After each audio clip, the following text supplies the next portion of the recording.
সব কিছুই এনার্জি দ্বারা সব কিছু সৃষ্টি, আমরাও, আমাদের চিন্তাভাবনাও। তাই আমাদের আশেপাশের এনার্জি যেমন থাকবে আমাদের জীবনে তার প্রভাব পড়বে। দ্য সিক্রেট বই অনুযায়ী আজকের এই আমার ভিডিওটা। তো আসুন শুরু করা যাক আজকের ভিডিও। মানুষের চিন্তাভাবনা যত পরিষ্কার হবে ততই জীবনযাপন সহজ হয়ে উঠবে।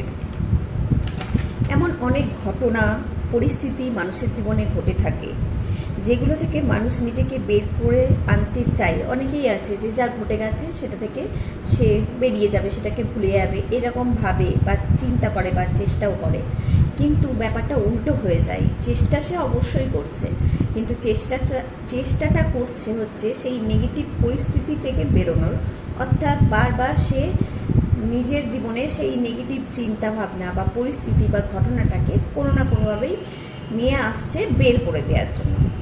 যার ফলে তার এনার্জি কী হচ্ছে, সেই নেগেটিভ এনার্জির দিকেই আবার শোষিত হচ্ছে। নেগেটিভ ঘটনা পরিস্থিতিটা আরও শক্তিশালী হয়ে যাচ্ছে, তার জীবনের সঙ্গে আরও জড়িয়ে যাচ্ছে। তাহলে কি করতে হবে?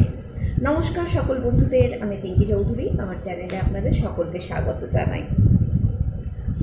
বলা হয়, সিক্রেট বই থেকে এটা আমি জেনেছি যে লিসা নিকোলস নামে একজন বলছেন যে মানুষ যদি নিজের জীবনের পরিস্থিতি বর্তমানে যেমন আছে তার থেকে সরে তৈরি করতে চায়, মানে ভালো করতে চাই বর্তমানে যা আছে, এবার তার বিপরীতে যদি আমি আমার জীবনটাকে আরও সুন্দর করতে চাই, ভালো করতে চাই, তাহলে কি করতে হবে?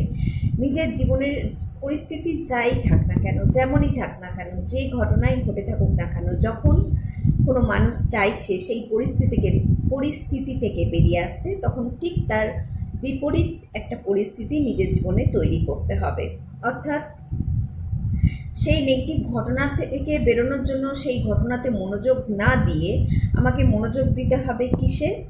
সুখ, শান্তি, স্বাচ্ছন্দ্য, শিক্ষা দীক্ষা, বিদ্যা বুদ্ধি কীভাবে আমার মধ্যে প্রবেশ করাতে পারি সেই দিকে।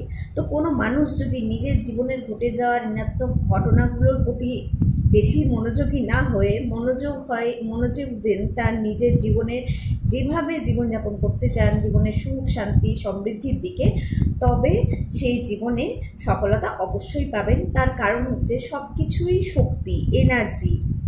আমাদের চিন্তাভাবনা হচ্ছে খুব পাওয়ারফুল একটা এনার্জি, শক্তিশালী একটা, বলতে পারেন আমাদের চিন্তা হচ্ছে শক্তিশালী একটা অস্ত্র আমাদের জীবনে, যেটা দ্বারা আমরা আমাদের জীবনকে পুরো পরিবর্তন করতে পারি।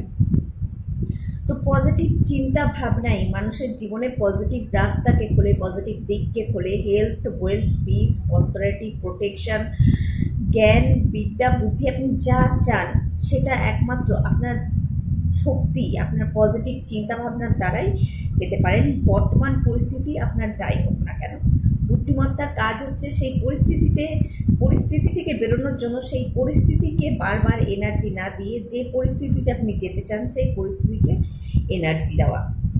কারণ একটা মানুষ ধরুন তার এনার্জি যাই থাক না কেন, এবার যদি কোনো কারণে তার পাশের নেগেটিভ এনার্জি এবং পজিটিভ এনার্জি দুটোই আছে, সে নেগেটিভ এনার্জির ভাইব্রেশনে গেলে তার জীবনে নেগেটিভ এনার্জির প্রভাব বেশি পড়ছে, পজিটিভ দিকে গেলে পজিটিভ এনার্জির ভাইব্রেশন পড়ছে।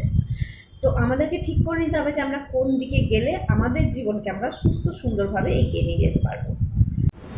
আজকের ভিডিও অনুযায়ী আমি আপনাদেরকে বলতে পারি একটা অ্যাফার্মেশন, অর্থাৎ আগে নিজেকে জানানো, নিজেকে কোনো একটা কিছু দিয়ে প্রোগ্রামিং করা, প্রতি মুহূর্তে 24 ঘন্টা করে তো দেখুন। যেমন ধরুন আপনি খুব হেলথ নিয়ে কোনো যদি আপনার এসে থাকে, আই এম হেলদি, সবসময় এটাই বলতে থাকুন। ধন্যবাদ পরমেশ্বর, আমি সবসময় সুস্বাস্থ্য সম্পন্ন। ধন্যবাদ পরমেশ্বর, আমি সবসময় সুস্বাস্থ্য সম্পন্ন। এটা পরমেশ্বরকে যেমন আপনি জানাচ্ছেন, ইউনিভার্সকে জানাচ্ছেন, আপনি নিজেকে জানাচ্ছেন। এই আপনার এনার্জি, ইউনিভার্সাল এনার্জি একসঙ্গে হচ্ছে, আপনার মধ্যে পজিটিভ এনার্জি প্রবাহিত হচ্ছে। 24 ঘন্টা করে দেখুন, যখন আপনি প্রতিনিয়ত এটা বলছেন, যখন জল খাচ্ছেন জলের মধ্যে তাকিয়ে এই একই কথা বলে খান, যে কোনো আপনার ইচ্ছে মতন আপনি নিতে পারেন, কিন্তু 24 ঘন্টা একটা অ্যাফার্মেশনকে বারবার সারা দিন বলে বলে বলে বলে নিজের সাবকনসিয়াস মাইন্ডের মধ্যে দিয়ে দিন, ইউনিভার্সে দিয়ে দিন, নিজের খাবারে দিন, নিজের জীবনের মানে এনার্জির মধ্যে দিন পজিটিভ ভাইব্রেশন, এই বলার মধ্যে দিয়ে আর তারপরে দেখুন আপনার মধ্যে কীভাবে পরিবর্তন আসছে। যখনই আপনার মনে কোনো উল্টোপাল্টা চিন্তা আসছে, আপনার শরীরের দিকে কোনো মানে মন যাচ্ছে, আপনি এটা বলতে থাকুন, আই এম হেলদি, ধন্যবাদ পরমেশ্বর, আমি সবসময় সুস্বাস্থ্য সম্পন্ন, আমি ভালো আছি, আমি সুস্থ আছি। বিভিন্নভাবে একই শব্দকে বিভিন্ন শব্দ মানে একই কথাকে বিভিন্ন শব্দ দ্বারা নিজের মধ্যে দিন। তো আজকে এতটাই। সকলে ভালো থাকুন, সুস্থ থাকুন, আনন্দ থাকুন আর নিজের জীবনে খুব ভালো থাকুন।